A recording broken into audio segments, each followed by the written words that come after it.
Hello, আসসালামু আলাইকুম। আমি হাজির হলাম নতুন একটা রান্না নিয়ে। ফুলকপি দিয়ে মাছ ঝোল করবো, সেটাই আপনাদের সাথে শেয়ার করব। মাছগুলো আগে আমি ভেজে তুলে নেব।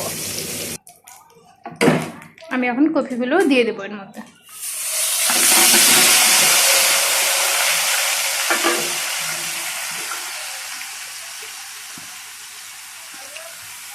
কপিগুলো আমি এখন লাল লাল করে ভেজে দিয়ে তারপর মশলা দেবো।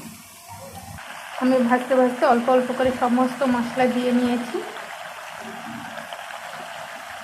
আমার ফুলকপিটা কষানো হয়েছে, এখন আমি মাছগুলো দিয়ে দেবো।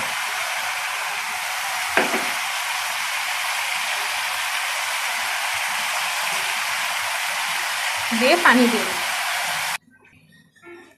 পানি দিয়ে দিয়েছি, এখন আমি ঢাকনা দিয়ে দেবো। রেডি হয়ে